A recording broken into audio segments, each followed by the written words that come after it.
Hello and welcome to Sugar, Silk and Stretch, a unique boxing podcast brought to you exclusively by Ace Podcast Nation. My name is Ben Doughty.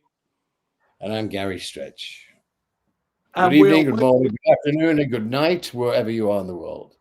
We do, and we apologise for coming late. I see Danny Graham, you were contacting me saying, are we fashionably late or are we not coming at all? We still don't have the silk right now. Let me just get your comments where I can see them. Because Michael's having trouble with the vagaries of StreamYard. It seemed to be playing us up tonight, did it not? But Gary, while we're waiting for the silk to come in, and I hope he finds his way into the studio, I wanted to recap a little bit on the fight last night in Phoenix, Arizona. Jaime Munguia made a statement of sorts because people made a big deal of the fact that he did what Canelo Alvarez couldn't do last year and stopped John Ryder. Your thoughts? Well, the statement was the fashion in which he did it. It was a beatdown. It was from round one. It looked like Ryder was under pressure. He looked vulnerable. I don't think Ryder's on the slide. I think he's the same Ryder that fought Canelo. I think it didn't look like it was a ride on the slide. It just simply looked like a guy in another level, and not, just another level on a physical, on every level. He just seemed to, it looked like when you sometimes back in the day, you'd see people sparring and someone would get in with someone who's like way beyond the experience and be under pressure, never really get in. It looked like someone who was just shouldn't be in there with this guy, and it was just like, how long is he going to last? Pressured, stressed, non-effective, not in the fight at all. And I mean, that was not the case with Canelo. So if there a reference towards the two, this is a real statement. Yeah, I mean, I agree with you. I think Ryder might be looking at the end of, possibly at the end of his career. He might want to think about hanging them up after a distinguished career that, he's given his all in. But I agree with you that he's not. It's not like he's sufficiently depleted or shot-worn from the guy that went to Canelo. I don't think it's a different Ryder last night that fought Canelo. I think it's the same Ryder. I think the job was done differently. It's funny. I was watching. Is it Munguia? How you pronounce his name? I think it's Munguia, not Munguia. Munguia. I was watching some stuff of him training, and I thought he didn't look physically strong. He looked okay, but in the fight, he looked like strong. Got good. I mean, I was surprised. It was hard to watch. Really, it was just like someone trying to survive. He's a good offensive fighter, isn't he? Nice flow, nice combinations and shot selection. Yeah, I mean, he's not particularly like a sophisticated, or he's not particularly, it's not like a sharp shooter. He just throws shots, but he just has a presence that was just too much for Ryder. And Ryder, the one thing he does have is this durability, and he's a strong guy, and he gets to people, and like he fights maybe better boxers and beats them because of his style, the pressure, and he got it turned on himself last night. Like someone like him times 10, just not being so sophisticated like a sharpshooter, someone who just bullied him and pressured him and chased him. And he looked stressed from round one. He never looked like he was in the game. It looked like a survival job. And I'm very sad. Obviously, I like Ryder. I'm very patriotic. But, yeah, he made a big statement last night because he did twice the job that Canelo did. Yeah, I've got to tell you, I'm not patriotic at all when it comes to boxing. I mean, I know John Ryder because I trained him when he was, and sparred with him when he was a kid, when he was first starting. His first amateur bout was on a box on the same show as him. But I must admit, I don't root for British fighters per se. I've always felt a bit more excited. Why? I just don't, Gary. I never have done since I remember my dad influenced my thinking on that. When I was thinking I had to root for Simpson. I mean, I would never have rooted against Sugar Ray Leonard, for instance. No matter who he fought, like Dave Boy Green, it wouldn't have made a difference to me. There's no way I'm going to root against my idol. But when I kind of said I was leaning towards Simpson, I suppose, because he was British, my dad said, never mind all that. He said, I want Hagler to win. I couldn't care where a boxer comes from if I like him. and I've had that attitude ever since. To be honest with you, I'm just not. To me, obviously, I'm not going to level this at you, God forbid. But generally, when someone goes, "Oh, well, obviously, I like to see the British fighter win," I just think casual. And most of my hardcore boxing fans are separated from those concerns. I understand, but you're not casual, obviously. You're obviously completely. No, I mean, I have some favorite people. Yeah. Like Sugar Ray Leonard, I would never bet against, like you say. You know, I don't care who fights him. I want Leonard to win always. Yeah. But on a general note, I'm patriotic, you know, English, and so but yeah, and when it comes to people that in some form of attachment you have, like Sugar Ray Leonard is a big part of my career. Someone I looked up to, someone I admired, someone to this day I think he's incredible. So yeah, I would never want to see Leonard get beat or get hurt, but against anyone. But generally and like Ryder is for me is not someone that I tune into or Munguia, of course. I don't even know the guy, you know, I've barely seen his stuff. So I'm obviously going to root for the Brit, but yeah, I'm not particularly patriotic that way. But if it's a non-specific, I'm on. Fair enough to have that leaning, yeah, because if you don't have any partisan strong feelings based on anything else, then why wouldn't you go with the identification of nationality? And also, if somebody from this country just does something good in the ring, then it helps the sport in this country, you know, as a whole. It's like when McGregor fought Mayweather. I would have been horrified if McGregor beat him for the game. You know yes, what I mean? Absolutely. And that's what we feel that way about Joshua and Ngannou, right? And whatever, right? Yeah, I mean, I like Joshua. He's a charismatic guy, and I, you know, I do like him. But you know what he's doing right now is putting the game on notice, which is what scares me. It's not about you know, you're putting the whole sport on a platform that if you get beat, it's a fucking embarrassment to the boxing game. So. You know that's the only thing I worry about this fight. I don't care who wins, loses, or whatever. And I like Ngannou. I think he's got a great story and a beautiful man and a kind heart. He seems such a good person. And as a human, you want to say you root for the guy. But right now, what I'm rooting for is the sport of boxing. Yeah. By the way, before I come back, I want to wrap up the Munguia Ryder situation. Yes, Onto our main topic. But before I do. Guys, anyone who's watching this now is in touch with Michael Elijah on social media.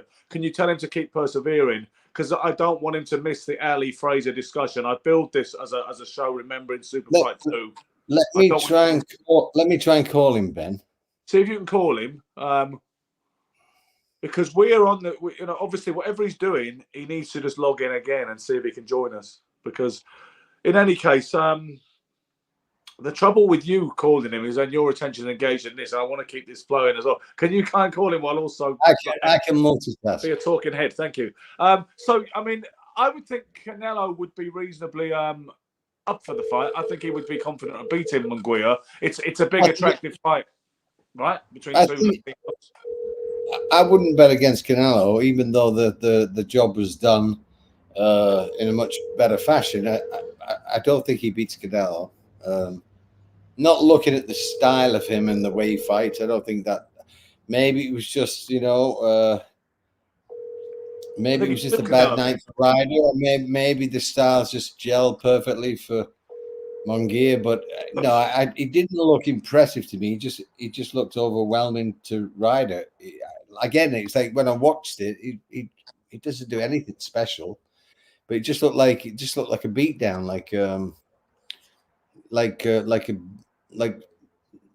just like two levels of experience. So I don't know. It was like it wasn't a better boxer. It was just too much for him in every department. But I don't think that will rub with Canelo. I think Canelo will be a different kettle of fish completely. The other fight that's been mentioned for him, if he doesn't land the Canelo fight, Gary, is the David Benavidez, which Abid Ali has just picked up on. I'd like to see that more so. I would actually prefer to see that fight more than the Canelo fight, to be honest. Yeah. I think that would be a really good fight to see for the public, for the boxing public to get levels. Like, let's see now. I think we'll get a gauge really on both of them then. Yeah. You know, I think you coined a nice phrase accidentally there. The public, the boxing public. Can we run with that? I think that works. Didn't I say public? Yeah, well, you did it for I've you. got Michael No, but you calling me. corrected yourself. Michael. Hey, Michael. We're on. Hey, we're on. If you, I went black too. So if you just go back to square one and log back in, I think you'll come on. Oh, you think so? Yeah, restart your computer and then just go back to the original thing. And I think I had to restart mine and I went back on. Bear with us, guys.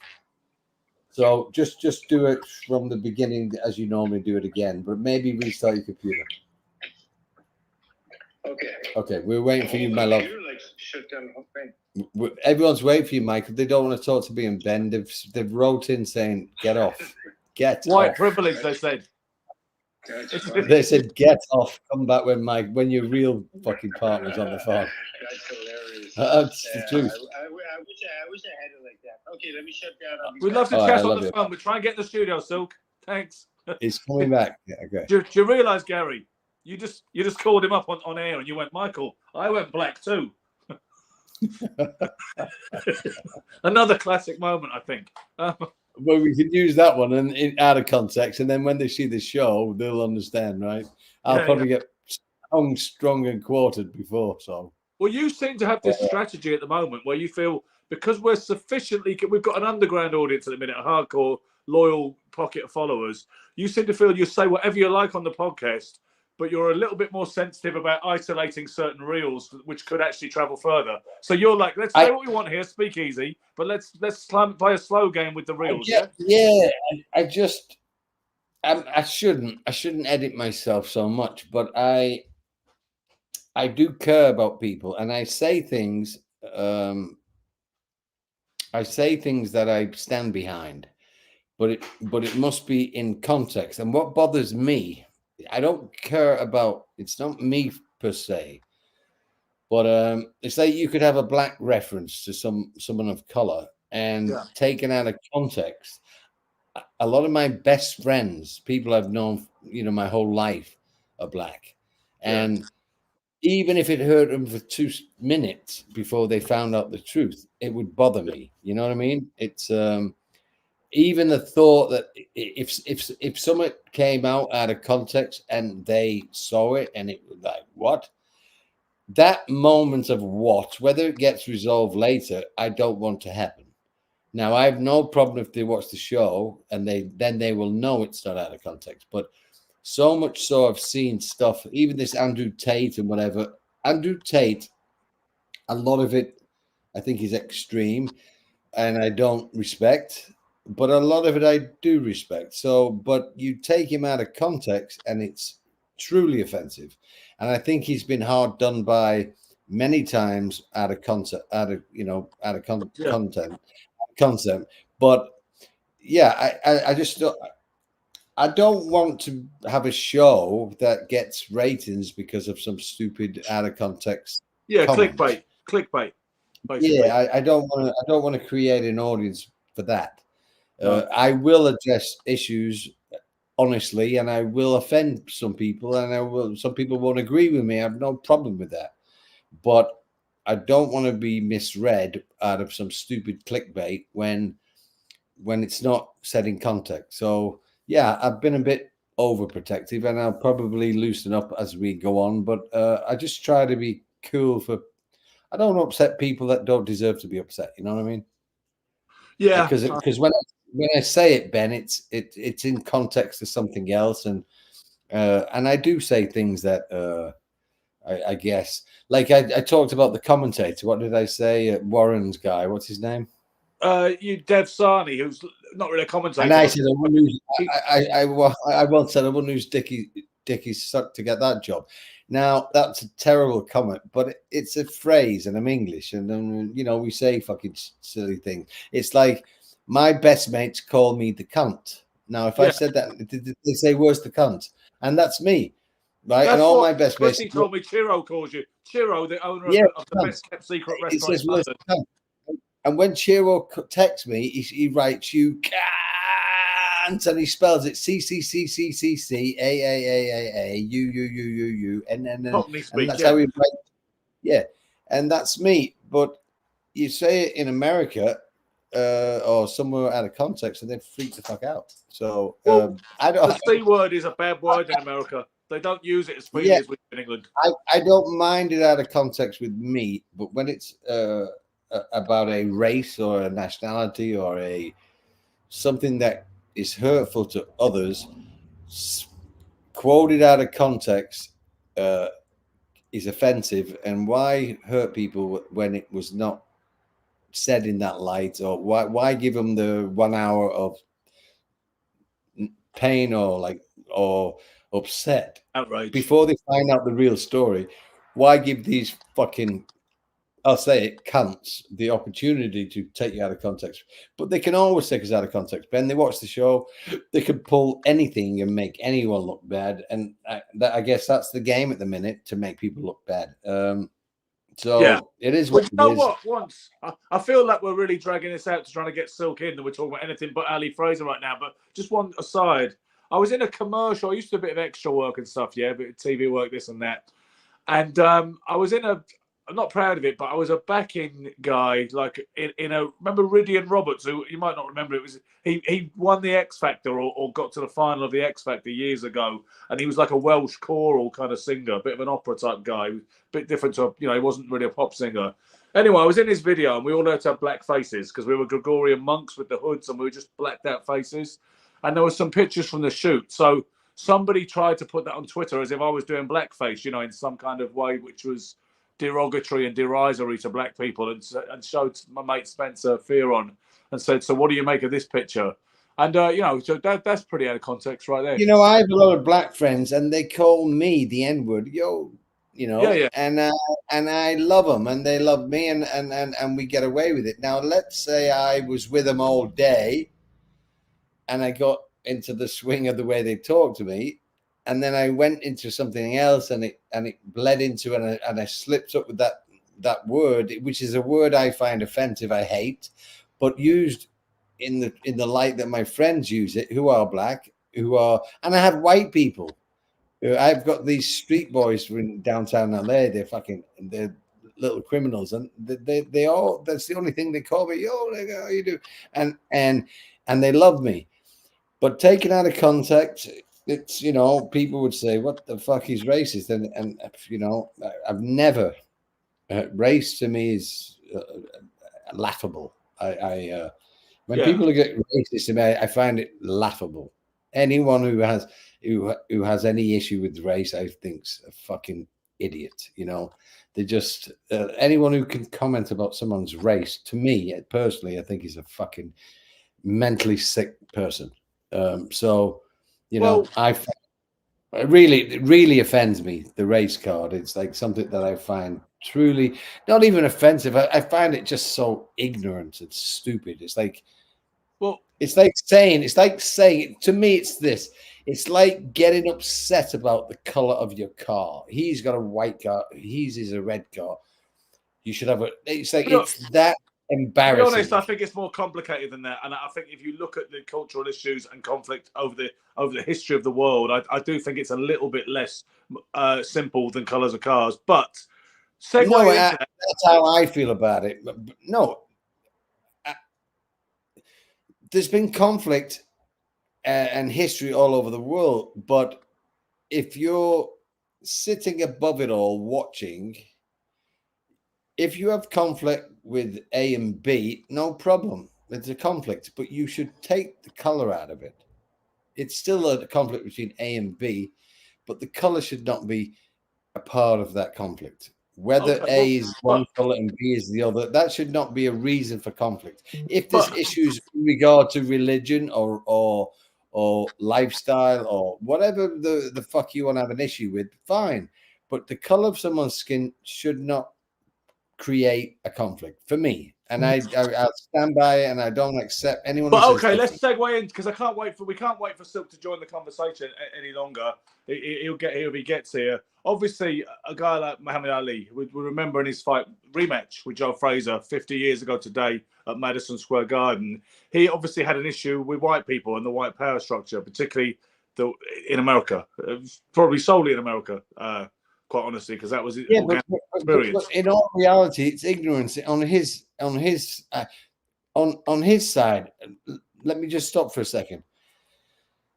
I understand the way the black people have been treated and the history, and they have every right to have an issue with the way that they were treated, but they have no right to segregate and make the whole white race put the whole white race in that situation. For a time, was what Ali did. For a time, that was the kind yes, and we should not, because there are bad white people, Ku Klux Klan and all that. They should be burned, all of them. So there's no issue. There are pockets. There's bad black people. There's pockets of black people that offend me.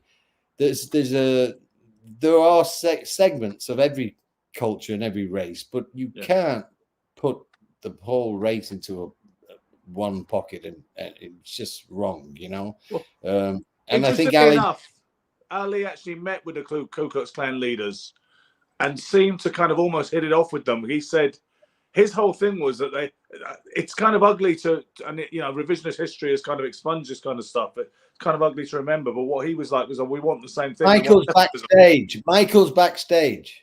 You're not letting him in. Not with me, he isn't. He says here, he just says I'm backstage. It doesn't say that. He's in the wrong show, Gary. He must be looking at an old episode. He must be. Can he see us talking?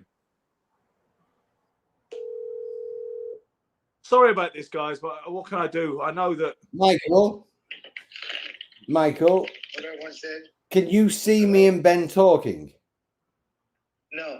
Okay, you're on the wrong link, Michael. You must have an old link. Get the one that says 28th of January. Backstage in a wrong link. So send him the link, Ben. Now. I can't. I can't leave the show. I can't do it. I cannot do it. What? He's got the link. It's in the WhatsApp group as well. Did you send him the link today? It's in the WhatsApp group.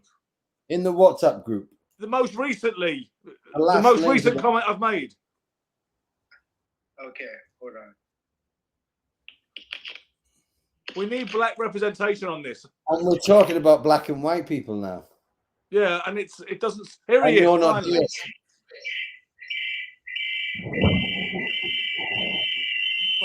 And good, he's brought some loads of noise with him. Perfect.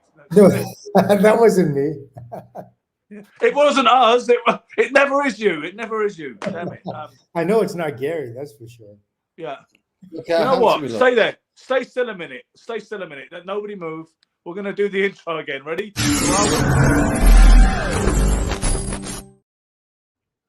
We're not going to do the announcements again. I just thought we'd have that bit. Welcome, Michael. Welcome. I'm glad you could join us. You got the magic. Indeed. We were, listen, we were talking about the, 50th anniversary of the second Ali Frazier fight today at Madison Square Garden. We haven't really discussed the fight yet and the kind of intricacies of that, because me and Gary were getting into this kind of race-based discussion, really. We were talking about Ali, his attitude towards white America at the time, and if you juxtapose Frazier into that, the way that, rightly or wrongly, unjustly no doubt, really, that Frazier was seen to depict the white establishment and conservatism, whereas Ali represented the black people per se and the renegade factor in America, perhaps the counterculture and all the rest of it, which was probably a distortion of the truth, right? Yeah, I think it was. Again, I was in Canada. I'd just come over from England, I guess. So so socially, like in live time, I didn't really know much about what was going on. But, from what I gathered afterwards and from what I've read, and I've read reams of stuff on it, and from what I understand, and now living in the States for the last, I don't know how many decades, it's interesting because with Ali and Frazier, they're both very strong, opinionated, but different types of black men. but you cannot say that Joe is not any blacker, is less black than Ali. Like Joe loves his people as much as Ali loved his people. And Yeah. Ali loved all people, really. I mean, come on. And so did Joe as well. They both loved everybody. Didn't matter what race they were. But you know, when you're caught up, when you have this social situation that they had going on at the time, it was you know, you really had to pick sides. And I think Joe, and there were certain fighters that, like Joe and Oscar Bonavina, and something that really just for some reason they got Ali's last nerve. And I think they got his last nerve because they couldn't be swayed. Like he couldn't talk over them. And he, like, usually Ali would be able to say something and he'd shut some guys down. You know what I mean?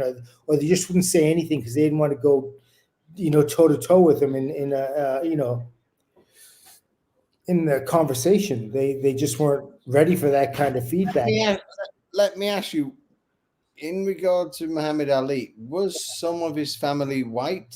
Because he's a very light black man, wasn't he? Supposedly had a white grandfather, yeah. Yeah. You know, from County Kildare. Yeah.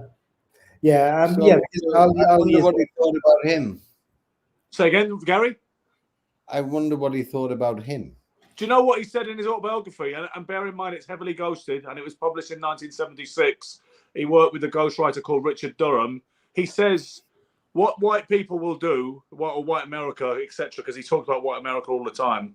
He says when they, rather than acknowledge black genius or achievement or daring do, they would rather search for some evidence of white blood. And he said, if there's white blood in my family, it came by rape and defilement, which is, you know, that's a little bit strong. And it's against the, it's historically incorrect. But this was the we were talking about this. So I was telling Ben, for me, racism is the most disgusting, like embarrassing. I don't even deal with it. Like people who have, but I understand history and I understand. But again, I think it's just pure ignorance. There are bad black people. There are bad white people. But to take a side and generalize is, I think it's insane. I mean, common knowledge says there's good and bad in every man, but to depict the color of skin is, you know, we're talking about the N word. I have a lot of black friends, and they call me the N word all the time, and we laugh, and I call them, but I have the right because of years of. You call me one. It's an offensive it didn't word. Happen, I know. So we deleted that. We deleted that episode. No, but it's an offensive. It offends me said in the wrong context, like it offends anyone. But in the right context, it is what it is. But the whole thing for me, you know, on race, I said to Ben, I find it laughable because I just don't see how people can judge a person whether they're shade darker or lighter. No, you're absolutely right. But here's the other point, guys. But I know the horrific history, you know. Yeah, sure. No, absolutely. That's where it comes from. That's why it's not with that. But check it out, guys. Muhammad Ali has daughters, and their daughters have sons, and their sons are not as black as me. Let's just say that, and not as black as their mom. So that means they must have a white husband. His daughters must have a white husband somewhere along the way. Like, isn't his grandson, the fighter? Yeah, his dad is his father is not black, right? But here's the thing, exactly. And obviously Ali softened in later years, and significantly when he lost the ability to articulate or really talk and get his message across, lots of warm, fuzzy statements were suddenly ascribed to him, which we can't really verify the veracity of. But at the time, in his autobiography even, he would say in mid-70s, if there was white blood in my family, it came by rape and defilement. And he would say to Victor Bokris, who did a photographic book about him, listen, I'm into integration. We integrated now, but I ain't going to go drinking with your woman. That's taking it too far. You know, so he did not believe in race mixing at that time, even in the mid-70s. But then, Ben, you also don't know if that's what he's saying because that's what they want him to say. There's a lot of times people will say things, and that's what he's told to say by, you know what I mean, by who? Well, by Muhammad. Yeah, sure. He's told. I'm sure they have an agenda, and that agenda is that he says this and says that, and that's for he thinks, you know, his leader thinks that's for the betterment of all black people. So they're going to say that. And Muhammad Ali has to, even if he does something on the side, which people are known to do, he'll say one thing and do something on the other side of it. This just Muhammad Ali, Yeah. Ben, Muhammad Ali became such a presence in the world, way beyond any other sports person. He was almost presidential. You know, Yeah. he had that kind of weight, right? I So think it's he's just non-presidential, it's just like when you get Obama running the country, who I love. I love Obama personally. I thought he was great, but everyone said no, he's just a puppet. They're all who are they who are running the country? You know, Yeah. it's like Muhammad Ali was he. Who were they who were around him? I don't know, but it was almost he had that kind of importance. Surely there were people around him. Did they influence him? I don't know. Absolutely. But Especially when I he was younger. understand. But as a human being, I believe I read people, you know, well. Yeah. He's a good man, you know. I I think believe so. he was a good man. I think And so. so Absolutely. all the rest doesn't matter to me. It's like like I see Obama when I watch Obama. He's a classy. He was the best representation I felt of our country. I think Donald Trump did the best job in America as a president. There was the oil prices went down, inflation went down. The country was doing work was up. Like as a he made America so great in the time that he was in. Yeah, but Gary, you do have to say that's debatable. But he was, you know, when he got in, I thought because what happens with presidents when presidents get in, the last administration they get the benefits of the last administration's work. I'm just saying in general. So like Trump inherits what Obama did because it doesn't happen immediately, right? Like nothing does. When you make an investment, you don't get the investment back triple in, you know, this first day you go to the bank, you don't get this huge investment. It takes time. Fellas, can we talk about the Ali Frazier rematch? Yeah, no, I know. What a picture. When Trump got in, I was embarrassed. I thought, what a joke. But then I actually thought he did a good job, and I was not a fan. But the country ran well for some time. But in regard to who I would want to go into a room and represent me as a country, Obama would be first on the top of the list all day long of all time for me. Mm-hmm. I just loved him. I thought he was eloquent. I thought he was sophisticated. I thought he was a beautiful heart. I just felt he was a great man. And whoever ran his politics or whatever, I'm not educated. But as a person... And just for the record, for me, I met Donald Trump. He promoted my fight, and he was great to me. Like I felt very warm, welcome, shook hands, talked, had conversation. I lost that fight. You know, guys, Gary, you know very well. You know, promoters or managers or other fighters, once the fight is over with and you're done, they walk out. If you've lost, they don't even care about you. He made a beeline directly to my dressing room, knocked on the door, came in, shook my hand, said, "Thank you very much," blah, blah, blah. Had the whole conversation. If you need anything, give me a call, blah, blah, blah. That was it. You know what I mean? And I see that as a human. I saw that as a very humane interaction, a very, cordial and respectful interaction. So I have nothing untoward. Back to the fight, Ben, Ali Frazier. I saw, I think it was your post or someone's post. Someone put up that they were the most two out of shape fighters. Or was that Foreman? No, that was Foreman Lyle. Oh, yeah. But how were they out of shape? They look in great shape. They look in great shape. All right, we'll talk about another fight again then. But Foreman Lyle, which has gone down in history as one of the great heavyweight slugfests, the guy from ringside seat was saying, actually at the time it was somewhat talked down and derided. And Joe Lewis said, how can that? He's never seen two leading heavyweights in such poor shape. He didn't mean aesthetically. They looked fine. What he was saying was they just punched themselves out and gassed real quick. But Michael said, they prioritized carnage and they weren't pacing themselves. And that's what's going to happen if you throw that much leather, isn't it? When you're that big. I guess. Go ahead, Gary. No, go, Michael. I have nothing to say about it. So can we go with the rematch now? Yeah, I was going to say that. Okay, well, I was going to say about George Foreman, but forget about George. Let's talk about Ali. I remember one of the most iconic moments. Like my father was a fighter. Boxing was in my house, right, from when I was young. When I came over to the States and it was Wide World of Sports, and I was so mesmerized by it. Of course, I knew Ali, Howard Cosell was on there. They're doing their shtick together, and the commercial when the commercial came up, Wide World of Sports, spanning the world of sports, the thrill of victory, the agony of defeat, and they were showing all this with this exciting music, and you see these clips of like long jumpers with skis or whatever wiping out, and the thrill of victory. A guy lifts the weights above his head. That's like 1,000 pounds or whatever. You see all this stuff, and then you see Ali and Frazier, a very short clip, like about 1 to 2 seconds. And Ali is punching simultaneously, moving backwards as Joe's just coming in. This is the clip from the second fight. I was blown away. I was like, oh my God, he's doing that? Like, to me, it just didn't make sense to my brain because I'd always seen fighters coming forward, they meet, they clash. And I saw this guy so eloquently moving back, like it was like a movie, like a Bruce Lee movie. He's just making the Shurikens miss. He's like, wow, like this, and throwing combinations. I was like, I have to do that.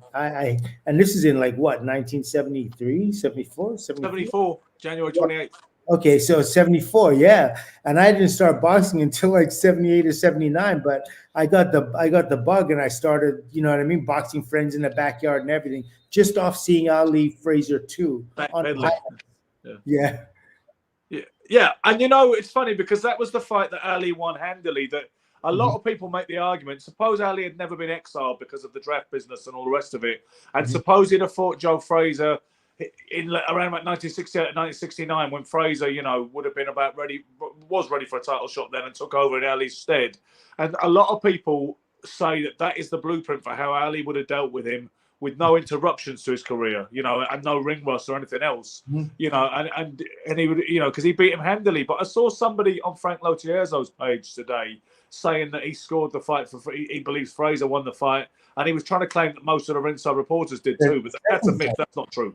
No, absolutely not. I mean, Ali, if not for the ref, what he got hurt in the second Tony round. Perez, yeah. He rocked Joe in the second round. Yeah. Perez, he was starting to unload on him. You never see Frazier go backwards ever.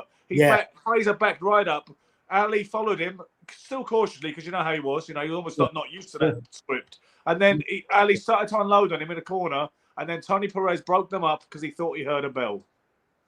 Yeah, exactly. Thought I heard a bell. Those are famous last words. That sounds a bit like your Dennis Milton fight, right? Yeah. We have to get Randy Gordon on here at some point because he does a radio show. We should get Randy Gordon on here for sure. Yeah, Randy Gordon was the commissioner, the New York Athletic Commissioner, and he oversaw that. He's overseen 1,000 fights, and he's called 1,000 fights.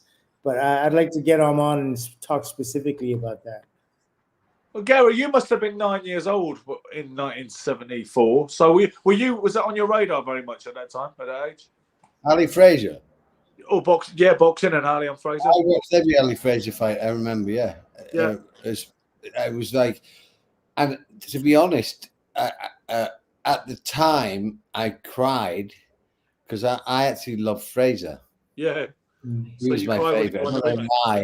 Like looking back now, I would probably say I'm much more favorite Ali, but at that time, I remember loving Joe Frazier. I don't know why, but I did. Sugar Ray did too. The whole family was like split up. There were 4 men in the family. My dad and 3 boys, and we were like 2 and 2. Two of us wanted Joe, and 2 wanted Ali. So it was like, it was really personal to me. Like I cried when Frazier lost. Yeah, I remember. The pain threshold that man has is just insane. I mean, every single one of those Ali fights, his Foreman fights, whatever. But in the Ali fight in particular, especially those gloves in those days, after the 3rd round, there's no padding on the gloves. So it was like 8-ounce gloves, huh? Well, they're not only the 8-ounce gloves, they're 8 ounce with horsehair. So what happens is once you start punching, it separates the horsehair. Like now they have stripped foam. So it's stripped foam and it goes around the knuckles and they never separate. But in those days, they had their horsehair and the shovels to the side. Especially that's why Ali used to use that flicking jab, because sometimes he'd have sore hands and he'd flick him in the eye and beat him across the face and around the eyes with that open hand. And it was slap, but it would hurt like hell. because of the way the weight is distributed now. Yeah. But Joe would also catch those knuckles, and especially with the Ali right hand, he'd flick like this, but Ali would turn that right hand over. And he'd hit him with the knuckles around the eyes, around the face, and he did that for 15 rounds in Manila. He did that for 12 rounds in New York. Was it 12? He did it for 14 rounds in Manila, 12 rounds in New York, and 15 rounds in New York as well. Yeah, exactly. So you know what I mean? That's to be able to still be able to go in and with that kind of the devil may care type attitude and just face the fire and walk through that. That's a man 100% in my terms. That's 100% fighter. Like the epitome of heart. Like if you were to put if you were to say, okay, here's who has the greatest heart ever. There's so many that could be done there, but definitely He'll be up there running. Well, do you know that's what Ali said once again in the Ghosted autobiography? He talks about the Foreman fight and seeing Foreman on the canvas at that iconic moment. Mm-hmm. And in the book, at least, the narrative says, I suddenly thought of Joe Frazier, and I thought he would never let a referee count 10 over him while there's blood in his body. Yeah. So that was the difference. What do you think? What do you think about the fact that Ali knocked Foreman out in his prime with one right hand? And if you look at Holyfield teeing off on George Foreman, yeah, I mean, he's hitting him with everything from way back here and not dropping him and not even really rocking him. I think that's mind-boggling. Like, how does it work? Well, it was 400 though at the time, Foreman. Yeah, which makes it even more so. It was 400 at the time. You know, he was not a young man, was he? Yeah, so that doubles the significance of what Silk was saying, surely, because he said Ali stops him with one shot in his prime. Holyfield hits him with everything but the kitchen sink for 12 rounds and can't even get his attention. I think it was extraordinary, Foreman's second career. And can you imagine the difference in how he would be viewed if he'd never had that chapter? It really is. It really is unbelievable, and you couldn't write it. What happened to Foreman when he came back initially? I think it only works that well in a heavyweight division. I don't think it works that well in a lightweight division. I don't think it could have happened. No. Why do you think that is? I just think that because the initial elements needed to be successful in a lighter division is speed and movement, and I think that the heavyweights you can rely on experience and power much more so than in a lighter weight where it's speed, movement, agility. I think that the heavyweights, it does slow down as we get up there. There are some heavyweights that have a great movement and speed, but generally it's much more of a controlled, less affected by speed and movement. It's I just think that it wouldn't have happened in a lighter weight, to be honest. I think you're probably right. I think George really understood what his assets were by the time he was older. Whatever he lost, I think experience is massive, and I think, like, I look back now and I think to myself, I wish I could go back in time if my body could be back, because there were so many things I worried about, which I shouldn't have worried about. And there's so many things I wish I could go back now or have such freedom, because my biggest fear when I was younger was to lose. I don't care. I never want to lose, but it would not.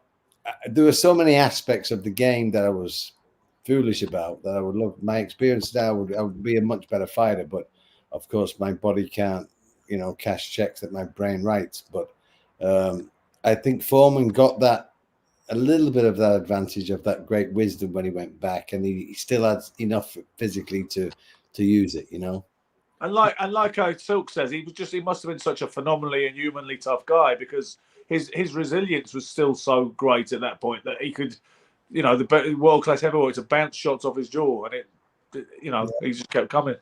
Yeah, and I have a friend who goes to the gym, and he's a big fat guy, right? He's like, but underneath it, but they wanted to ban him from the gym. They wanted to ban him from the gym because he puts he'll put a dumbbell on and he'll tighten it up, and they've got to get a fucking spanner to undo the. He's that strong. He doesn't mean it. He's like, just tightens the dumbbell up and then they can't undo it. He's just, I think, Foreman is one of them naturally strong men who's got that kind of freak strength. His strength doesn't really. pertaining to We being able say to that, but I think a lot of right. we say that, but I've changed my mind after seeing Bertabiev. I think most of his training is core strength, tendon, joints, and I just think he's got some kind of. I think when he hits you, I think he's got this unusual strength that I think it carries somehow. I'm not sure. I always thought speed, timing, accuracy, but I'm seeing more and more these core strong. I'm not talking typical strength. I'm talking extraordinary strength. I'm seeing a few athletes that have this, and it's seemingly coming into play. I feel. I'm not sure why or how. I'm not. And again, I'm not saying that, but it's becoming more evident to me. The thing is, though, Beterbiev isn't a wrestler. He's a striker. So he doesn't use his body weight to move you around. He doesn't move, he doesn't, he's not like a Vito Antuofermo or a Mustafa Hamsho or the kind of guy that gets on the inside and mauls you. He fights you at range. So yeah, he has punching power, but yeah, he must be hittable because he's in striking range. So in turn, but I think if you had just imagine this, you've got two guys, they're both 5 foot tall. One is a very soft, unmuscular man and very like not flabby, but soft and non-physical. And he has the perfect technique to hit you. His best friend has the same perfect technique, but he's raw, sinewy, rugged, strong as a bull. I think that the stronger man hits harder. the stronger. I think you get two guys, like I just said, same weight. One is very soft, non-muscular, not like very irrelevant physique. You teach him to box, and then you get a guy who trains like an animal. He's ripped, sinewy, strong. He's dense. Like you grab him, and he's like a piece of iron. I think if they both have the same technique, I think the guy who's that physically hits. I think he hits harder than that. It's like being hit with a sponge or being hit with a fucking car. That's what I believe. I posit two-ton Tony Galento and Butterbean. Yeah, Butterbean underneath all that fat. Both guys could punch hard. You wouldn't want to let them load up on you. And I've seen ripped guys who but you know, I don't think you can. When people are fat, you can underestimate what's underneath it. That's all I'm saying. But I would rather be hit by a sponge than be hit by a car, and you could throw it at the same speed. You know, it's like I just think there's something in it. I think Bertabiev, something in his magic is this fucking core strength that he has. He is a conditioning maniac, from what John Scully has said. And they say he touches you and it hurts. You know, they say he touches you and it hurts. Like, what's that? He's not got any better technique than me or Silk. How is he so effective if he's got the same technique? We could both bang. How can he touch people and hurt them? What is that about? Well, I think he has, an incredible amount of experience as well. He fought for many years on the open, Olympic level. You saw the video I sent you, Ben, of Usyk and Beterbiev?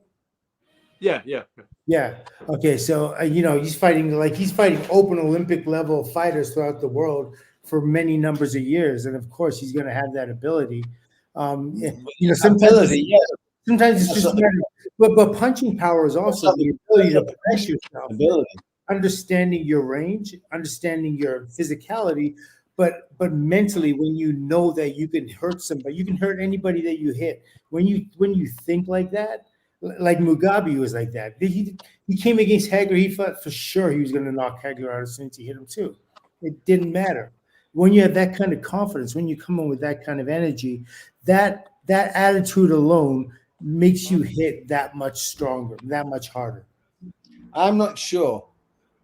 That much harder. I think the effect is due to the opponent knowing that you're a puncher. So subconsciously, if Mugabe hits you or someone who's a non-puncher hits you, I think subconsciously, if it's Mugabe, the guy, I think it affect. You know what they said like, that of Gary about Ken Norton? They said he had a selective jaw. If he was fighting a guy, they said who was vaunted as a puncher, he tended to fold because they were taught. It was in I an think it's article. in it. I believe it, Ben. I believe it. You know, I'm very much into this mental. It's like placebos, you know, on medicine. People they give them fucking nothing and they get well because they start to believe. I think they don't get well, but they don't get well, but they believe they're well. That's the difference. No, they get well because let me tell you something. I know a lot about health because I lost my brother's wife to cancer, and on that journey, I learned a lot. Trust me. I know the story of Bob Champion, the jockey who was dying of cancer, who came back and won the Grand National on Aldenite. I talked to Bob because I was going to direct his film. So he was dying in a hospital room. They give him his last rites, the vicar. Mm-hmm. And someone was running past the window, a bunch of kids screaming and shouting. And a nurse said, and he was dying, Bob, it was over. And a nurse said, please keep it quiet. There's a man dying in here. And he heard it and it bothered him. And he said, fuck you, I'm not going to die. And he willed himself back to health and he got well. Well, there has to be no, Amy, the biggest part, Michael, this is something I know much more than you about because I lived it. I mean it. I read every book. I talked to every doctor. I spent thousands of dollars in this and spent 2-3 years. That's all I did. The biggest attribute to health is immune system. When your immune is down, you get cancers. Normal things come, and normal people don't get affected because they have strong. But cancer isn't caused by immunity, is it? No. But hear me. People get hit with cancer with strong immunes, and it doesn't affect them. There are many people who've been tested positive for cancers, but live to 90, 100. What I'm saying is, cancer isn't a disease, though, right? No, but hear me out. The immune system, depletion of immune, opens you up to everything. They're finding now there's a drug, naltrexone, taken at 3 milligram. What it does is it naltrexone at 3 milligram. It's non-toxic, doesn't affect. It boosts the immune by 300%, and they found it's killing cancer. It's a silly little drug. There was a famous doctor called Brzezinski. They tried to kill him many times. There's an incredible documentary about him, Dr. Brzezinski. The immune is what fights, and so depression, stress depletes immune, and so people get super stressed. It depletes immune, and then they get sick. There's a massive research. There's incredible literature about the positive mind, positive body. You can make yourself sick. The Indians in the olden days used to go to the mountains and will themselves to die and died. The mind is an incredible thing, and you can get sick with it and you can get well with it. But trust me, it's nothing to do with. There are many cases where two people would have the same thing, one would survive and one wouldn't, and it was a mental thing, not a physical. And we're relating this to punching power and durability, right? And the ability. Well, I'm relating it to when you believe someone can knock you out, they can knock you out. Yeah. When you believe someone can't knock you out, maybe they can't. Because this is what they said in that article I read in Ring Magazine as a teenager. It was called The Top 10 Successful Glass Jaws of All Time. And Ken Norton was one of them in their estimation. And the journalist, which, you got to question journalists referring to fighters like this, he said maybe Norton didn't have a glass chin so much as a pair of glass parts further down on his anatomy, was the way they put it, because they likened it to his. That's too far, right, Silk? That's the guy, the college graduate, getting too smart again, huh? Yeah, that's always interesting. But it's fair game, because if you're a fighter like anyone else, any other professional, you're up to be. If you're out there in the public, you're taking it one way or the other. If you're taking the fame, you got to take the other side with it. So I think punching power. Of course, any right, correct shot done effectively knocks anybody out. But I do believe people go over for lesser shots who probably didn't need to. But it's a mental thing. Well, you know what? I don't think Ken Norton went out on lighter shots. I think he legitimately got his. So maybe he froze, or he didn't come at. Yeah. Like he didn't fight George Foreman. Actually, he didn't. You know, the first round he didn't fight George Foreman bad at all, but he did happen to get caught. He didn't know. I'll give you an example, Ben. I'll give you an example, Ben. You know what I mean? And then when he fought, when Ken Norton fought Ernie Shavers, he certainly. I don't know if he froze as much as like he got caught. That's legitimate. Early. I'll give you an example, Ben. The average man, let's say a very average man, gets into a fight with someone who's a little bit tasty, right? 9 times out of 10, he's going to get beat, right? Yeah. Go and attack the average man's son, his wife, or his daughter, and then the fight gets dynamically different because all of a sudden, this is not an average man. He's going to defend his family, his child. Yeah. Like you hear about women picking up cars when the baby's underneath and then they collapse and they literally pull their joints out. Mental people are so underestimate the, you know, someone comes home, his wife's getting raped. I don't want to fight that guy. So you're right. Do you know what? Aaron mental thing, where's your head at? How far in are you willing to go? And if your head's it's mental. And people underestimate that. For me, sorry to keep dragging this back to boxing, almost like I'm obsessed or something. But Aaron Pryor said that when Howard Davis beat him in the Olympic trials, he said his mother had just died. How was I supposed to compete with that? Which is exactly the exposition of your point there. You know, Ben. We had a guy on the show the other day. What was his name? The guy we had the guy on the show the other day, right? What was his name? And he said they took 10 grand off him before the fight, and he lost. Well, somebody. What are we talking about? Somebody just wrote in about the guy we had on the show the other day, the fighter who had the brain damage. Richie Winton. No, the guy who had the brain damage, who retired because he had the damage on the brain. Who's that? The English. No, the guy who, remember, he won the world title, then he found out he had brain problems. Yeah, that was our last guest. Robbie Regan. Robbie Regan. Yes. So he got beaten in a fight, and he said 10 minutes before the fight, I found out I had to give him 10 grand out of my purse. How can I go into a fight with that in my mind? That's why I lost the fight. That's what he said. Whether it's true or false, but it affected him. Mental. Yeah, Jimmy Batten said the same thing when he fought Duran. He fought Duran on the undercard of Pryor Arguello, and he said because he lost the TV money because the scheduling changed, so he lost the sponsorship he had, and he said I got in the ring, I didn't care if I won or lost, standing there waiting. But Ben, I have to say no, please, guys. One thing we got to bring you very important about fighters' mentality is there's always going to be a reason to lose, and is that every fighter goes through a whole bunch of bullshit going into a fight. Injury, psychological issues, something in the family life isn't right. There's always going to be a reason. There always will be. And it's the guys that get past that reason that the ones that get those are the ones that become the guys that get past still. Why? Because they've got mental strength. And mental strength affects how you fight. That's what separates people. Perception. Like one of the gentlemen wrote in and he said something about Patterson, having a glass chin. I think Patterson 1 was small for a heavyweight. He's fighting guys like Sonny Liston, and he's fighting guys like Muhammad Ali, and even Ingemar Johansson. These guys are big punchers. You have previously suggested size doesn't matter, though. He's not. Yes, and what I'm saying is he didn't lay out on any of those. He didn't catch a 10 count with any of them. Every time he got back up, and he would have still kept getting up. So what is your perception of being able to take a shot? If he gets hit with a good shot by a guy and he goes down, okay, he got back up. He didn't lay out and take a 10 count like he was, he didn't get stretched. My guideline is that chin stops you from getting floored, usually, and heart gets you back up. Chin is not getting floored, within reason, and heart is getting off the deck.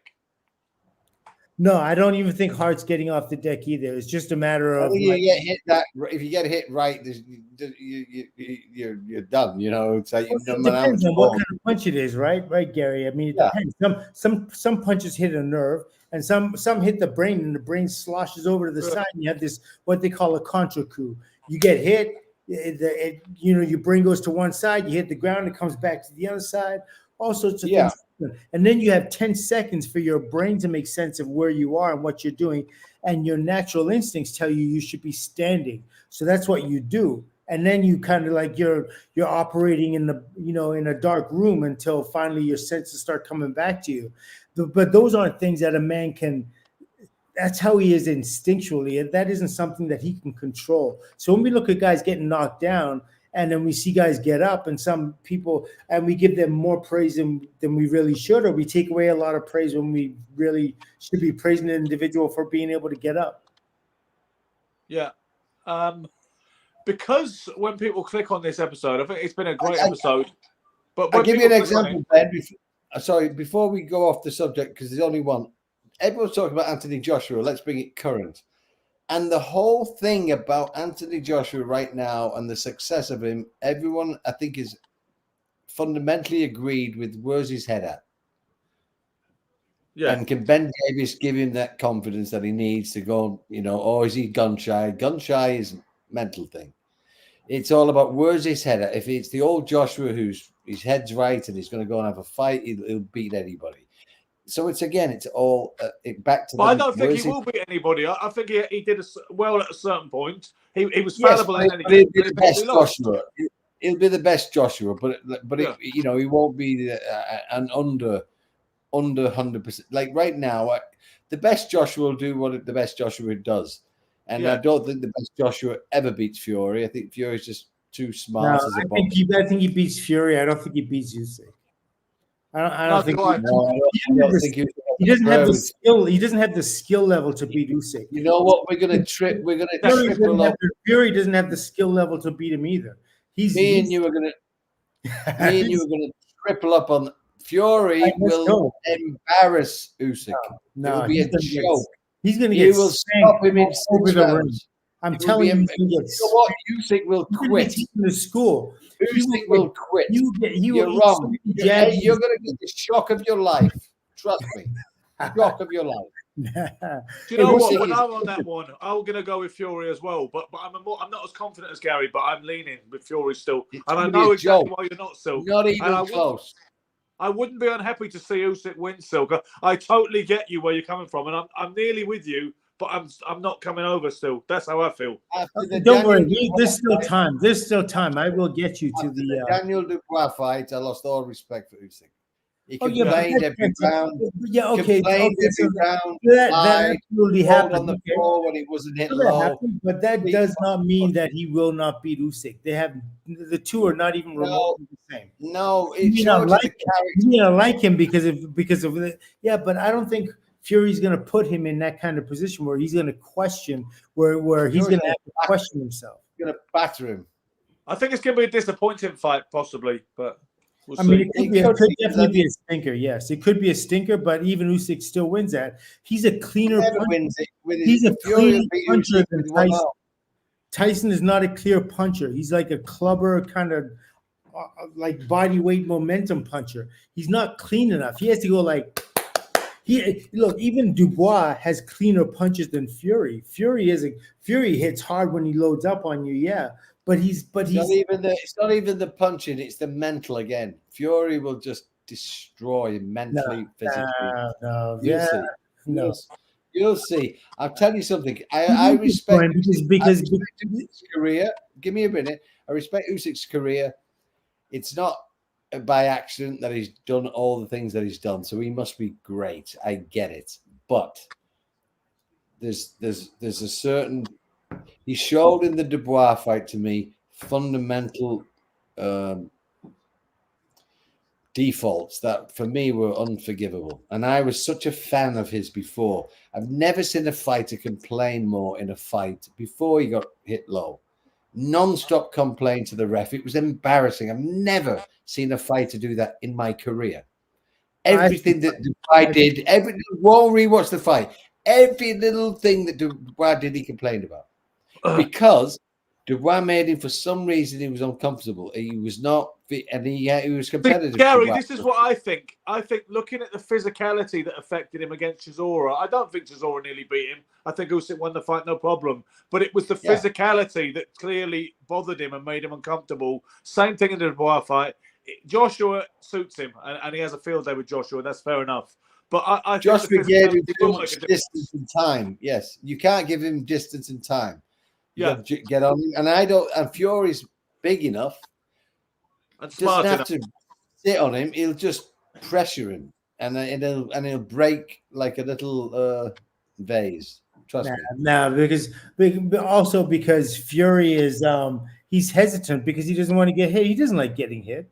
Yeah, He doesn't want to get hit by Ngannou, but he doesn't care if he doesn't care he's if not Usyk okay hit with him. being hit at all. He's not No. okay with being touched up. Again, Ngannou, mentally, Fury, everyone's terrified to get hit by Ngannou because he comes with the resume. When Tyson Fury fights Usyk, you think he's going to be afraid to get hit? Come on. Yeah. Usyk can't. He's not known as a puncher. What then? Just watch what Joshua does to Ngannou. I said Joshua will destroy. Yeah, and then you're going to tell me God. what was Tyson doing? So you can't even You can't predict that Tyson. You can't predict that Tyson's even going to have a balanced and effective fight. Why? Because he's had one bad performance against a UFC guy that he probably didn't get ready. You're like all the idiots who jumped the bandwagon before that fight. You loved him. No, He did. I did not love him at all. Where are you? Where are you, Gary? I didn't say that at all. Tell him. He's never been on board with Fury. But you wasn't so down on him as you are now. Never. No. He was. To be honest, he's pretty consistent. He would confidently pick Usyk if the Ngannou fight never happened. I know that. Really? Yes. Honestly, he did. He didn't jump on this after seeing Ngannou. It confirmed what he already believed. I thought he was a Tyson fan before the fight. No, he was not. Absolutely not. Okay. He was like, because I'm really mad at people who were writing him off like as a one silly performance against someone that was like a random event that was not even. I don't know. He made it. Everyone's allowed to make a fucking mistake. He for made me, a mistake. Gary, it was bizarre, but I can't allow it to outweigh his whole career and my whole thinking on what he brings to the table. No, and I think it's a blessing because now he's going to really get ready because he maybe he was getting a bit too big for his boots and maybe now we'll train a little bit harder. One of the most famous sayings in boxing, and I'm forgetting what it is right now. Move your head. It is. No. You're only as good as your last fight. Yeah. Yes, but that is about public perception. It's not about the reality. No, it's not. It is the reality. It is the reality. That was his last fight. That was an exhibition. You showed your worth. You showed your worth in your last fight. You showed your worth. So okay. Hold the field, Bobby Ches. Okay. No. And then he beats Mike Tyson. Okay. And then he knocks out Mike Tyson. Okay. After Ches. Okay. Ben, okay. And you think Fury is? Let me make a comment to Silk. Let me make a comment to Silk. Ben, let me make a comment to Silk. You're only as good as your last fight. Usyk complained to the ref, then lied about a low blow and lay on the floor for 5 minutes. That's how good he is. Well, yeah. Okay, so then no, you would take advantage. It's your son. If proud of him lying about getting hit low. But then, if you're legitimately hurt, like I believe he was, I don't disbelieve that. I believe he was hurt, so he milked it. If he was hurt to the body, he could have been knocked out and lost the fight. That's absolutely right. Listen, if he was hurt and he I don't know, cajoled or whatever. He lied. To get the time. Okay. So then he got away with it. So he got away with it. He did what he had to do to win that fight and to get back into that fight. If I have to bite you to win, do I deserve to win if I cheat? Yeah, basically. But to be fair, Michael, by your reckoning, he lost that fight by knockout if the rules had been properly applied. That's what you believe. Yeah, if the rules were properly applied, yes. Yes, you do. So. Yeah, and you think that Dubois beats Tyson Fury? Is that not worse than sucking against a debutant almost? Or I don't know. You can weigh it up a little bit. I mean, Dubois is a puncher, and I don't know. He was undefeated or something like that. One loss or something. He'd been done by Joe Joyce, good and proper. But yeah, he wasn't. Yeah. So who knows? I mean, I'm sure Usyk would take Dubois lighter than as light as Fury would take Ngannou. You know what I mean? Like Usyk's level of experience and ability in boxing is about the same distance as what Fury and Ngannou is supposed to be. I don't believe so. I think the reason Usyk doesn't take anyone lightly is not the experience, it's because it's at heavyweight. And I don't think he's secured himself at heavyweight. So I think he gets I think extremely preferred. I think he's a natural cruiserweight. Yes. But, Yes, and I think that he but he's a worries about all cruiserweight. heavyweight. He's a cruiserweight with skills, just like Holyfield, and those skills allow him to move up and defeat heavyweights. Obviously, the heavyweights that Holyfield fought were light years better than what we're seeing today. I mean, it's a different beast altogether. Yeah. But it reflects itself, kind of thing. I don't know. I can't see. I can't see. I can't see Tyson Fury throwing short, succinct combinations that would get Usyk hurt or out of there. He's not that type Let me ask you a question, Mike. Let me ask you a question, Michael, because I'm going to hopefully trick you here. Who wins in Lennox Lewis and Usyk? Lennox Lewis and Usyk. I mean, I would have to say. I mean, I think it's competitive the first 5 rounds, but I think Lennox would take him. Why? Why? Because I think that Lennox showed to me, especially in the in a few of his fights. I used to limit him in a lot of ways, but then I saw him in his fight against who's the kid from New Jersey from Triple Threat Gym. He knocked out the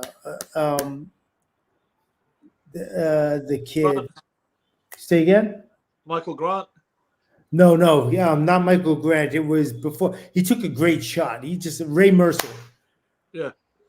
And he threw combinations against Ray Mercer that I didn't think he had the ability to throw. Like he was able to let his hands go, find punches. I mean, I thought he had much more dexterity than I thought he did, and he has incredible power. He has the jab. I saw him before. He was always kind of like safety first, you know what I mean? But then when I saw him against fighters like Ray Mercer and other dudes, and he just lets his hands go. And I don't think that would be a problem for him. So there you go. There's your answer. Keep going. I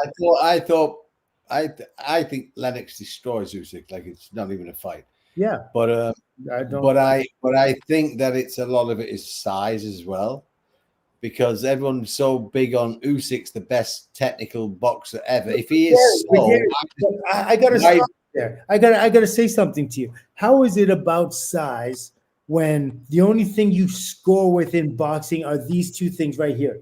Your fists, right? Wherever. What they're attached to that makes a difference, I think, Michael, because sometimes for the most part, you have a bigger target to hit. You have more targets to hit. For the most part. Okay, Michael, why is it that if a heavyweight hits you, Michael, why is it if a heavyweight hits you on the chin and a bantamweight hits you on the chin, it's very different? I bet you if you let okay, hold on. I'm going to give you an example. I bet you if you let a heavyweight hit you on the chin and you let Carlos Manny Zarate. Pacquiao, Carlos Zarate. No, there's a certain weight there's a certain weight that it matters. But let's go to the light. I don't think you're going to be able to tell me the difference. I don't think you'll be able to tell me the difference if you let those two dudes load up on you clean on the chin. I'm not saying Pacquiao. He's Michael, big enough to hurt you. He's big enough to hurt you, Michael. I'm talking about a very tiny light flyweight. You're hitting Lennox Lewis on the chin. Like a flyweight hits Lennox on the chin, and then Lennox hits the flyweight on the chin. You're 100. Where's your money? I mean, you're 112 pounds. Of course, it's different. So let the 112 guy hit Lennox, and then let Lennox hit him. Who's in hospital? To acknowledge, Michael. The guy is 112 pounds. The guy's 210 pounds. Listen, guys, let me talk as well. It's not size doesn't matter, Mike. It's not called Silk and Stretch. The last time I looked, that's not what the fucking channel was called. You're always going to run with this idea, Michael, but I think you do need to acknowledge our weight divisions for a reason. And sometimes you seem on board with that, and other times you seem to decry it. Yeah, because you mentioned Floyd Patterson being small today, as if that was a relevant factor. Yeah. Almost like you were on guard, and then you suddenly go, "Oh no, no." I was absolutely on guard. I know when you're coming, and I know when you're coming, and I do believe obviously weights are a factor, but skills and abilities are a bigger factor. And if a lighter fighter knows what he's doing, he can Because it's only the two fists. It's not like I can grab you and throw you on the ground. And but it is physical as well. It's not just the two fists. Lots of things come into play. People use their shoulders, their forearms. People hold. People turn people. Yeah. But boxing, if boxing were refereed in the correct way, you wouldn't have those issues. Boxing is a game of striking, punching the dude in the head. And if a lighter-weight fighter has agility, like if the heavyweight fighter has power and I don't know, let's just say size, okay? He has power and size. The lighter-weight fighter has agility. He may be able to hit himself enough to hurt him. He has probably more stamina, the ability to throw a higher rate of punches, hit him at different angles. He has all these other advantages, right? Now, the drag race with a Ferrari versus a drag racer, a drag racing dragmobile, whatever they call it, the dragmobile. Oops. They're going to go in a straight line. That's to their advantage. But if you do like Grand Prix and you have, you know what I mean, you're on a different track. It's a different way. It's who sets the fight, right? That's your advantage. Don't get me wrong. I think it might be overrated. Like various things that you draw attention to are possibly overrated. The jab might be one of them. Reach might be another. Size is another. These are all interesting factors, and anyone who tries to apply them like gospel is going to come unstuck. And your record's pretty good so far in terms of predicting what's going to happen in a fight. So far, since we've been watching and keeping count. But I don't think we can decry some fundamental things either. Physicality and size, they do matter. Perhaps they're overrated, and they're not the be-all and end-all. A good big one doesn't always beat a good little one. I think we can all agree on that. So, I mean, how else do we explain guys like Henry Armstrong or even your boy Greb? How do you explain him moving up and being a bigger guy? Why is it, Silk, that we credit and applaud multiple weight winners, if that's the case? And why is it many people move up and they're not as effective and get beat? They dominate their weight. And they move up and it just doesn't work anymore. Well, Gary feels at middleweight he wasn't the same animal, and that's why he wishes he'd had the opportunities at his natural weight. So he's absolutely believes that's important. So why is it so that people move up and are not dominant anymore when they dominated their weight with better fighters in their weight than in the above weight, but they move up and they're just not the same? Why is that? Probably because of the level of conditioning. Their bodies are in better condition at a particular weight than they are in other ones. Sometimes guys add weight on purpose, and that's the wrong thing. Like I say with Terrence Crawford fighting the kid, Canelo. I don't think that he should try to get up to 168. I think he should come in at what he comes in at. That may be 154. That could be 157. For him to bulk up to fight Canelo is the biggest mistake he'll make. Sugar Ray Robinson fought Joey Maxim. His body will not be able to carry that weight and will not work the same way he's used to. So he's going to make demands of his body in that fight, and it's not going to be the same body that he fought all those other times with. How about Michael Spinks and Larry Holmes? I know your answer already. You said you think it was irrelevant in putting on that 25 pounds of muscle. Yeah. I absolutely do not believe that. Yeah, Michael, let me ask you, what would Larry have done? What was Larry going to do? Michael, I'm going to rest my case on this question. Give me two of your pound for pound fighters. Pound for pound? Sugar Ray Leonard and Muhammad Ali. Who wins in that fight? Sugar Ray Leonard and Muhammad Ali. Well, I mean, I would say Muhammad Ali has greater. He has great. You're telling me Ali's a better fighter than Leonard? You're on substances. That's he's not a better fighter than he's the best heavyweight in the world. He was not the fighter Leonard was. Trust me. I agree with you, Gary. Controversial as it is, I agree with you. Give me two. I would definitely have an argument with you on that. Two more, you know what? If you give me pound for pound, if you said Pacquiao and Roy Jones, who's your money on in that fight? Pacquiao and Roy Jones. It's on Roy Jones. Okay, it's always. I like the way he says it. He's trying to play out like weight's nothing to do with it, and it hasn't even occurred to him. He's going like, let me think. He's doing it in a way as if nobody should even be thinking about weight. I like the way he does that. He's a good actor. Weight is not a listen. I call Michael all the time when I'm doing a role. Pacquiao doesn't fight the weight of he's not a mauler. He's a striker. and Roy Okay, Jones. what Roy Jones is about- also a striker, so they would work really well together. You saw Duran, what Roberto Duran about was a striker. Now you saw about this Duran, show? and he got in the ring with guys like look, Duran got in the ring with guys like the light heavyweights, Nigel Benn, just a ton of fighters, and it didn't matter their weight. And he went. But Duran didn't fight Nigel Benn. He sparred him. He didn't. No, fight that's what I said. Yeah, that's what I said. So who's your next favorite fighter right now? Give me one fighter who's a pound for pound. Another one. Pound for pound. Well, Crawford and Davis. I like Davis a lot. Okay. Who wins Gervonta Davis versus Roy Jones? He's going to say it's nothing to do with weight. We're wasting our time. He's just going to go, let me think. Let me weigh up the intangibles. Let me think of the skills. He's not. Who's going to win Gervonta Davis, Ray Leonard? Who's going to win Gervonta Davis, Crawford? Give me Crawford, Leonard, Roy Jones, Gervonta Davis, all fighting Gervonta Davis. I mean, they're not going to beat him because they're bigger. They're going to beat him because they hit him. It doesn't. This is a line of questioning, which is not going to establish what you're looking for. They're going to hit him because they're bigger, because they've got arms 8 They're inches him longer. because they're bigger. I'm sure Gervonta Davis can get in the ring with anyone bigger and whoop their ass. But if those people are highly skilled, if they're dexterous, if they have agility, dexterity. Okay, Gervonta Davis is so dominant, Silk, in his weight division. Yeah, right. He's so dominant. But if you put him up to welterweight, so super junior middleweight, he's no longer dominant at all. He's going to get beat. Maybe his skills start to not be as significant, not because of size. Not having it. No. He stays at the same weight. He stays at his weight. He just fights a guy much bigger. He doesn't gain weight. He stays at his maximum, the weight that is the best. Okay. He fights a bigger guy. So he's 20 pounds, 30 pounds lighter. So he's not gained and got fat and slow. He's still the optimum Davis, but he gets beat. Why? The guy's too big for him. So see, there's the thing, Gary. 99% of the world believe this is a factor absolutely relevant and needs to be obeyed and adhered to, including credible boxing people who've lived the game and the casual man on the street.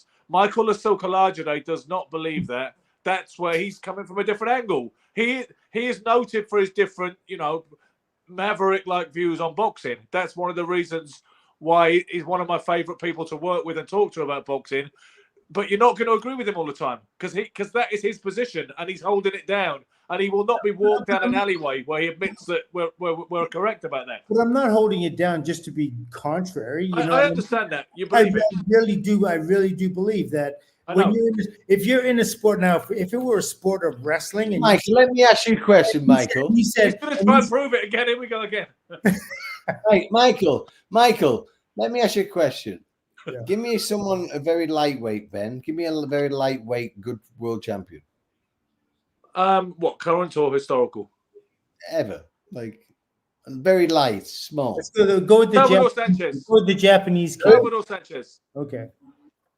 Oh, the Japanese kid, right? No, anyway.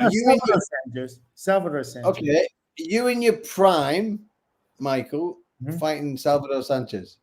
Mm-hmm. Who wins? Yeah. Okay, now it wouldn't be because I'm bigger. It would be because I feel like it hit him. Not because you're bigger. No, not because I'm bigger. That's how you get to him because you're so big. When you do hit him, the extra power of a middleweight's going to fucking hurt him. I'd have to have this. I'd have to have the skill. I'd have to have the skill. But look, punches are punches no matter what. If you could punch, you could punch. And if you can't punch, then you got a whole issue. Okay, let's say you're going to have a sparring session with Ricky Hatton. Yeah. In your prime. Yeah. Are you going to have a sparring session with Tyson Fury, which is the most difficult sparring session for you? He's going to say he doesn't know. between Ricky Hatton. Well, the thing is with Ricky Hatton, he doesn't have defensive attributes. He doesn't have strong defensive attributes anyway. His defensive instincts aren't the same as like Tyson Fury's defensive attributes are a whole lot different, right? He will not mention weight or your money back. He's immaculate. I have to leave now, guys. It's way past my bedtime. No, listen. When it comes time to I know why he was such a good fighter, Silk. He's as stubborn as a mule, and that's what he is in his own way.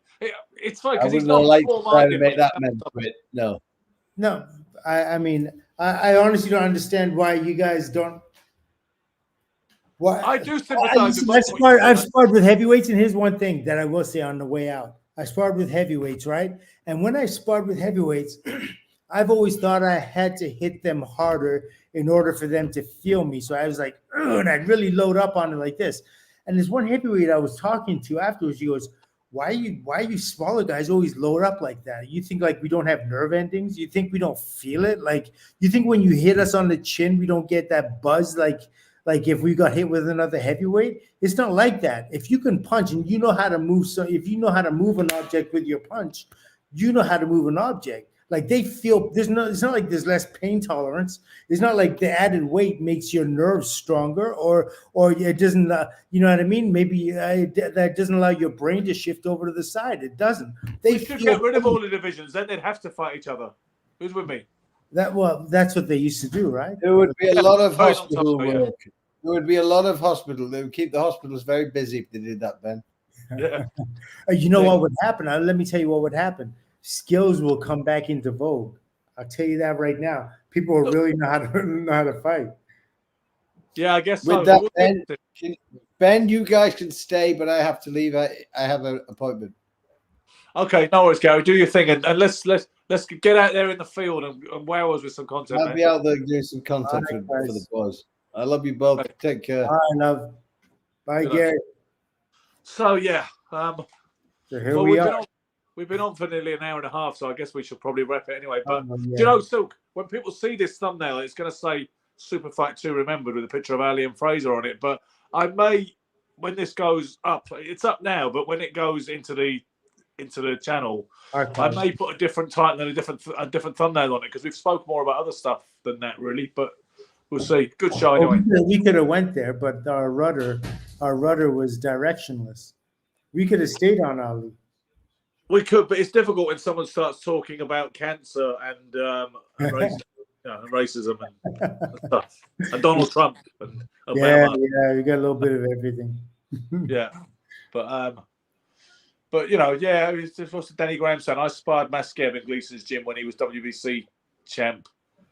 Vivian Harris hurt me more at 140, so he's coming into. But the thing is, that is. What did he say? Sorry, what was he saying? Then he sparred Oleg Maskev at Gleason's, and he sparred Vivian Harris, and Vivian Harris hurt him more at 140. But that's because I'll tell you why that is though. That's because the heavyweight ain't going to hit him. I remember Maskev at the gym, and Vivian Harris, he's a light welterweight. I've sparred Vivian Harris too. He doesn't mind punching you. He'll hit you with a power shot, no problem. Yeah. Oleg Maskev ain't going to do that with a small guy. But at a certain point, Ben, it doesn't make a difference when you get hit in your buzz, whether you got hit by a heavyweight or you got hit by a lightweight. If you're buzzing, you're buzzing. It makes no difference. I think listen, I've been hit by guys at different. Wayne Braithwaite, who I sparred quite a lot of rounds with at Gleason's, his trainer years later, when I ran into him at a weigh-in in London, he said, "You guys helped a lot." He said, because Wayne, whenever he sparred with a cruiserweight or a heavyweight, he tried to decapitate them. He said it was the smaller guys he had to work, he had to play nice with, he had to work with you on technique, and he was much more controlled because he ain't going to bash up little guys. You know, that's not what he ain't going to do that. But if you were hit with a body shot, let's say solar plexus, or you were hit with a body shot by a heavyweight or a featherweight puncher, solar plexus shot, do you think you would know the difference? I think I would, yeah, because I remember, funny enough, Wayne Braithwaite just touching me on that floating rib, and you're like, oh, wow. Yeah, way floating rib doesn't, huh? You know, so floating rib is different. Yeah, so I remember thinking even a tiny tap to the body from this bigger guy seems to have an impact where it wouldn't have done with the same level of effort from a smaller fighter. I like I say, Silk, I do think it's overrated, and skills are the most important thing. Of course they are, but I think you have there's something you're not acknowledging about weight and size just because I know it's a striking game. I know I live this the same way you do. I'm obsessed with it, and every move in the book if I haven't seen it, then I'll see it tomorrow. You know what I mean? But I still think the size matters a little bit more than you're willing to, or not willing to acknowledge. I just don't think you see it that way, which is fine. I mean, Gary was trying to get you into some corner where you'd be like, okay, you got me. It wasn't happening, and I knew he was wasting his breath. I knew it. You're gonna have to get up pretty in the early in the morning to get me like That's that. what, and he tried to. He wouldn't leave that line of inquiry alone. He kept saying, "All right, Vincente Saldivar versus Buster Mathis," but it just wasn't happening. Yeah. No, I mean, look, like I said, it's not like I'm like I will sway on things when, you know what I mean? If the evidence causes me to do so, but I have yet to come across any evidence that would tell me anything different. Like, I mean, of course, going to the body and like going to a heavyweight's body, there's much more mass there. So to find that perfect shot and everything is a little bit more difficult in that way. But again, boxing is a sport of striking and wrestling and laying on a fighter, all the rest of that kind of stuff. Bob Foster was used as a heavyweight, wasn't he? Where he's one of the greatest light heavies of all time. One of the greatest light heavies of all time, yes. Heavyweight, he said they were too big for him. That's what he said. Yeah. Well, he said they were too big for him in what way? Like too powerful? Too strong. He said, don't touch him with a 10-foot pole. It's ridiculous. It's like getting hit by a truck. Yeah. But he fought guys. Those guys were punchers. Well, Ali, Frazier. He fought, who else did he fight? I think he fought Ernie Terrell as well. Yeah, but you know what I mean? And Terrell was a good puncher as well. Yeah, but there's punches and there's punches in there. I mean, like I say, all I'm saying is like if Bob Foster fought a heavyweight that wasn't a puncher, he fought a few. I'll have to have a look at his heavyweight record. But ultimately, he said that going in at 175 definitely was not much over 175. So, okay, so if he would have bulked up his weight from 175 to let's say 210 pounds, like Spinks did, would he be able to? Do you think he would do better with Joe Frazier? Absolutely. I think that scientific program which Mackie Shieldstone gave to Michael Spinks was ahead of its time, and I think it was very significant. What would it do? What did it do for Michael Spinks? It allowed him to take a better shot. I'm not sure about that, but I imagine yes, it made you a little sturdier. They say you can't put muscles on the chin, but you can put muscles on the legs and in the traps and the shoulders and stuff. Which and what does that do? Because when you get hit with a shot, it's either nerves or it's the brain's movement.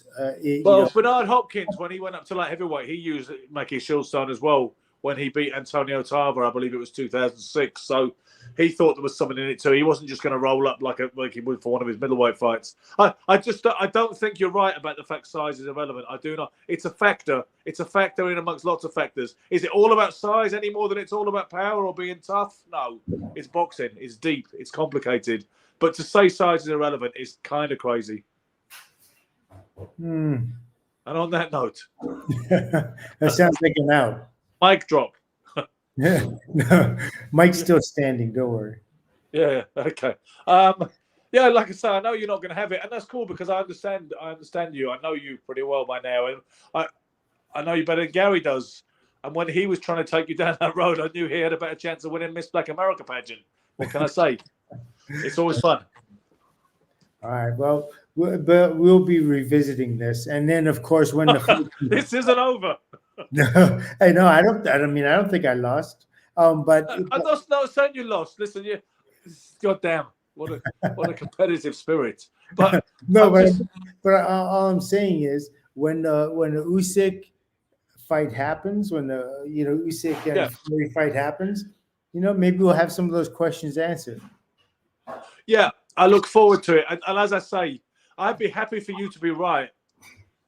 Only for the fact that with this ongoing thing, I don't want my score to look too shoddy. So I want another point. So what I'm thinking. What are our records now? Okay. So we did the thing we had the other day. So you guys are 8-3 and I'm 8-6. 8-6 and 8-3. Okay. You guys are all both 8-3. We're 8-6. So obviously, what it means is I've done 3 more fights than the rest of you, and I haven't. And those 3 extra ones. Those 3 fights wrong. Yeah, exactly. Okay. But it's a long game. It's fine. You know what I'm thinking of doing? Actually, I'm thinking of picking Usyk on the show while saying I think Fury's going to win, but I'm allowed to put my bet on Usyk because that way, if he wins, Because I know that way, at least I'm in with you. I've lost, we both lost. And then I can say, well, I did say I thought Fury was going to win. I just didn't. That wouldn't be. That's not cricket, no? No, it's absolutely not cricket. Okay, well, in that case, we better not do it. But maybe hang around for a couple of minutes afterwards, Silk. I'm going to wrap this one up. Guys, we could have spoken a bit more about Superfight 2, but you know how we are. We don't script this show. I don't know if anybody does script their podcast, actually. Why would you? In any case, we appreciate your support going onwards and upwards, growing ever. We'll see you next Friday.